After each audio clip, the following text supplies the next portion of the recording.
네, 영일만 토크 시간입니다. 이번에는 국회의원과 정치자금법이란 제목으로 얘기를 해보도록 하겠습니다. 지난 26일 포항시청에서 한 포항시민께서 기자회견을 하셨습니다. 김정재 국회의원이 정치자금법을 위반했다. 그래서 공수처에 고발하겠다는 그런 내용입니다.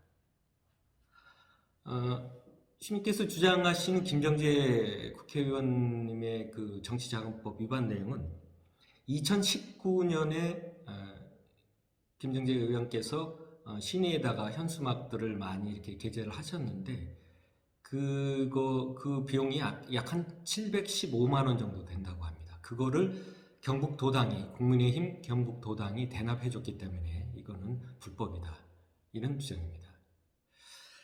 주장에 따르면은 그렇죠. 그리고 그러나 이에 대해서 이제 김 의원 측 얘기는 그 도당을 통해서 국고 지원을 받을 수 있다 이렇게 주장을 하고 있죠. 근데 이거는 물론 뭐 가능한데 이거는 당의 정강 정책을 홍보할 때 도당에서 국고를 이렇게 지원해 줄 수 있다 이런 내용입니다.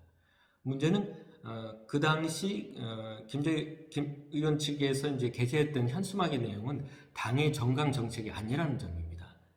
그 당시 이제 게재했던 현수막을 보면은 추석 인사 현수막 이게 한 26장 정도 걸렸었고 특별 교부금을 확보했다. 뭐 10억, 20억 뭐 이런 식으로 이를 홍보하는 현수막이 한 9장이 걸렸었다고 하고요. 그 다음에 포항지진 추경 예산안 확정됐다 하는 이런 현수막을 약 한 30장 정도 이렇게 게재하셨던 걸로. 그러니까 본인의 의정 활동 홍보하는 내용이었지 당의 정강 정책 내용이 아니었기 때문에 이건 법을 위반한 사안이다. 법을 위반했다는 주장이십니다. 그런데 이제 더 문제는 뭐냐면은 이 같은 사항에 대해서 검찰에 고발을 했지만 검찰은 증거 불충분이라는 이유를 들어서 기소를 하지 않았다는 내용이고, 그 다음에 선관위 같은 경우에도 조사를 하고 나서는 그냥 구두 경고로 그쳤다. 검찰에 고발해야 될 중요한 법 위반 사항인데 사실상 봐주기를 했다. 선관위와 검찰 모두 봐주기를 했다. 이런 내용입니다. 그래서 이분께서는 아예 이제 공수처에다가 고발을 하겠다.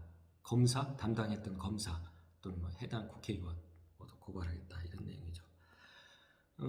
관련해서 사실은 뭐 저희 뭐 일간경북신문에서는 2020년에는 우리 김정재 의원께서 이 현수막 관련해서 잘못하고 있다는 기사를 저희들도 한 2번 정도 보도한 바가 있습니다. 2020년 4월에 보면은 저희가 김정재 의원 총선 전 불법 현수막을 설치했다. 선관위 조사해야 된다. 이런 제목으로 저희가 기사를 보도한 적도 있고요.